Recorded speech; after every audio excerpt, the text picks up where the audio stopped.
오늘은 삭개오에 대한 이야기를 나누고자 합니다. 이 삭개오에 대한 이야기는 사복음서 가운데에서 누가복음에서만 언급되는 잘 알려져 있는 이야기입니다. 이 삭개오가 어디에 살았고 하니까 여리고 근처에 살은 것 같습니다. 이 예수님께서 공생애를 거진 끝나가는 무렵 십자가를 지기 위해서 예루살렘으로 가는 그 도상에 여리고라는 데가 있습니다. 이 사해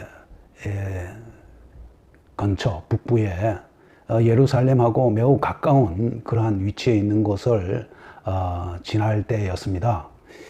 이 삭개오는 어떤 사람인고 하니까 이 세리장이었습니다. 그러니까 상당히 인텔리청이죠.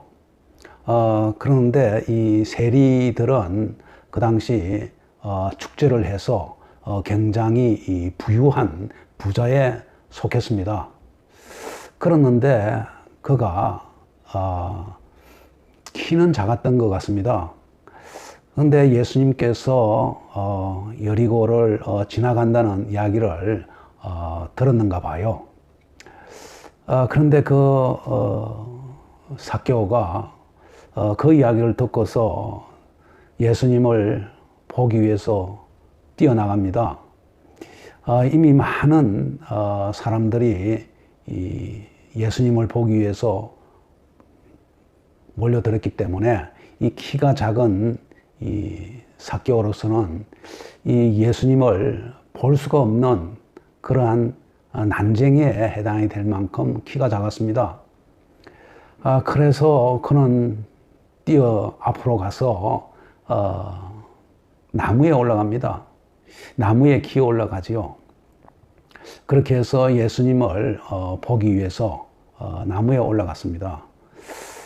그때 예수님께서 삭개오가 그 나무에 있다는 것을 알고서는 나무 위를 쳐다보고서 삭개오야 내려오라고 이야기합니다. 그랬더니 이 삭개오가 얼마나 놀랬겠습니까? 어떻게 자기 이름을 알고 남한테 손가락질을 받고 난쟁이라고 갈세받고 그렇게 해서 취급도 받지 못하는 자신을 이 크신 그 예수님께서 자기 이름을 부르면서 내려오라. 그러면서 내가 너희 집에 하루 거하겠다라고 이야기를 합니다. 정말로 엄청난 충격을 받았죠. 아무도 대해주지 않고 그래서 우울한 그러한 심정에 갈세받고 정말로 인정받지 못하는 그러한 인간인데 그 예수님께서 자신의 집에 거하겠다고 하니 정말로 놀랄 수밖에 없지요. 기쁜 마음으로 내려와서 예수님을 인도해서 자기 집으로 모시고 들어갑니다. 그때 들어가자 말자 삭개오가 하는 이야기가 여기가 우리 집입니다. 제가 이 부정하게 축제한 그 돈으로 이 많은 재산을 이루었고 큰 저택을 지었는데 제가 이 재산을 팔아서 반을 가난한 사람들에게 나누어 주겠다고 이야기를 합니다. 이 삭개오의 마음은 돈보다는 사람들한테 인정받고 사랑받고 사람으로 구실할 수 있는 그러한 사람이 되기를 원했던 것입니다. 이 예수님께서 그 마음을 잘 아시고 삭개오에게 그 크신 사랑을 베푸신 것입니다. 사람은 인정받기를 위해서 태어났다고 하지 않습니까? 예수님께서 삭개오를 인정하신 것이죠.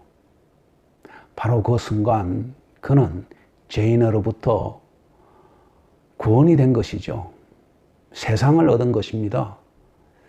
그래서 정말로 큰 선물을 받았기에 이 재산 따위는 아까울 것이 없다. 그래서 팔아서 가난한 사람들에게 나누어 주겠다고 그렇게 예수님께 약속드립니다. 그러니 예수님께서 그 약속을 받으시고 너가 오늘 구원에 이르렀다라고 말씀하십니다. 예수님은 또한 내가 온 것은 죄인을 구하러 온 것이다. 즉, 이 삭개오라는 그러한 죄인을 구하기 위해서 여리고를 지나간 것이라고 생각할 수 있습니다. 그리고 삭개오가 그 나무 위에 올라간 것을 알게 된 것입니다. 삭개오의 그 마음을 예수님께서 아시고 또 삭개오는 예수님께서 저를 품고 사랑한다는 것을 알고 그 구원을 기쁘게 받고 거듭난 것이죠. 여러분들은 어떻습니까? 마음이 착잡하고 우울할 때가 있지 않습니까? 가진 것은 많고 그렇지만 공허한 마음을 가질 때가 있지 않습니까? 그럴 때 누구를 찾습니까? 그 공허함을 채워줄 하나님을 찾아보십시오. 하나님께서 그 공허함을 완전히 해소하고 하나님의 사랑을 듬뿍 넣어줄 것입니다. 오늘은 여기까지 하겠습니다. 감사합니다.